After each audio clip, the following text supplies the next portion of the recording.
Hello everyone, শুভ সন্ধ্যা। কেমন আছো সবাই? আশা করি সবাই খুব ভালো আছো। তো সন্ধ্যাবেলা থেকেই ভিডিওটা স্টার্ট করলাম, কারণ আজকে সারাদিনে ভিডিও করা হয়নি। তো সোনাইকে দেখে এখন ভিডিও করার কথা মনে পড়ে গেল। তো সোনাইয়ের পড়াশোনা হয়ে গেছে, আর এদিকে দেখো আঁকতে বসেছে। তো আমাদের এই দেখো একটা ক্যালেন্ডার ছিল বাড়িতে, তো এটা দেখেই মায়ের ছবি আঁকলো। দেখো তোমরা দেখতেই পাচ্ছ। তো কিছু না হলেও অনেকটা হয়েছে। আর এদিকে দেখো ঠাকুরের চোখটা কালো হবে, তো সেখানে দেয়নি। তো সোনাইকে বলছি, বাবা ঠাকুরের চোখ তো কালো হয়, মানুষের চোখও কালো হয়, একটু মানে কালো কালি দিয়ে এঁকে দাও, তাহলে ভালো হবে। তো সোনাই দেখো এরপরে চোখটা একটু আঁকবে কালো কালি দিয়ে, কারণ কালো কালি না দিলে চোখে তাহলে ফুটছে না চোখটা। তো এখন দেখো চোখটা সুন্দর লাগছে দেখতে। তো চলো, আমার সোনাই বলে বলবো না, সোনাই আঁকতে খুব ভালোবাসে। আর ও ফোনে যেটা দেখবে, ও তোমার সামনে যদি বলো এটা এঁকে দিতে, তাহলে এঁকে দেবে। কিছুটা না, মানে পুরোটা না হলে কিছুটা হবেই। আর ওর জন্য ওকে আজকে 1 মাস হলো আঁকা স্কুল, মানে আঁকা টিউশনিতে ভর্তি করিয়েছি। আর এটা ওর হলো সোনালি বউ, ওকে দেখাচ্ছিলো সোনালি বউকে। আর ওর পাপাকেও বলছিলাম যে দেখো তোমার এরকম ট্যালেন্ট নেই, ছেলে যেরকম আছে। তো এখন এটা আঁকা হয়ে গেছে, এখন ভাবছে ও কী আঁকবে। তো চলো একবার তোমাদের ওর আঁকা খাতাটা একবার দেখিয়ে দিই।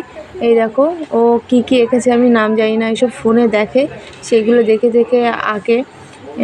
তো দেখতেই পাচ্ছ এগুলো আমি নাম জানি না, তাও তোমাদের একবার দেখিয়ে দিচ্ছি। তো ছবি কালার করে, নিজে আঁকে, তারপরে কালার করে। তো সত্যি খুব সুন্দর আঁকে ছেলে। তো চলো এরপরে তোমাদের আরেকটা জিনিস দেখাবো, সেটা হলো টিয়া পাখি। টিয়া পাখিটা দেখো কত সুন্দর এঁকেছে। টিয়া পাখিটা আমার সত্যি খুব পছন্দ হয়েছে। তো আমি দেখাতে যাচ্ছি, ও দেখাতে দিচ্ছে না আর কি। আর এইগুলো দেখো ফোনে তোমরা দেখবে, বাচ্চারা বেশিরভাগ দেখে কার্টুনগুলো।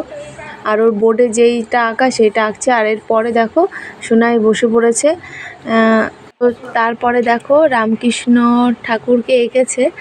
তো রামকৃষ্ণ ঠাকুর, তো দেখো এখানে একটা প্রথম গাছ এঁকে, তারপর রামকৃষ্ণ ঠাকুরকে গাছের নিচে বসে আছে সেইভাবে সোনাই নিজে বুদ্ধি করে গাছের নিচে বসিয়ে মানে আঁকছে দেখো। তো সত্যি দেখতেও খুব ভালো লাগছে, আর কালারটাও করেছে অসাধারণ। তো সোনাইকে ও যেটা ভালোবাসে, ওকে সেইটার দিকেই ধ্যান দেওয়া উচিত, আমাদের সবাই বলে। তো ওর পড়াশোনার দিকেও ভালো ধ্যান আছে, আঁকার দিকেও ধ্যান, খেলার দিকে, সব কিছুই আছে, কিন্তু একটু সময় দিতে হবে। আর তোমার একটু ছেলের পিছনে একটু খরচা করতে হবে, মানুষ করতে হবে, তাহলে ছেলে ঠিকই মানুষের মতন মানুষ হবে। তো চলো ও এইটা আঁকছে ওর স্যারকে দেখাবে বলে। তো আমাকে সোনাই বলছে, মা আমাদের স্যার বিশ্বাস করবে না যে এটা আমি এঁকেছি। আমি বলেছি অবশ্যই করবে, কারণ তুমি এঁকেছো, দেখলেই বুঝতে পারবে। তো চলো গাইস, আর ভিডিওটা বড় করবো না, এখানেই শেষ করব। তোমার দাদাভাই এখন যাবে বাজারে ওই মায়ের ব্যাংকের বই নিয়ে। তো চলো টাটা, সবাই খুব ভালো থেকো।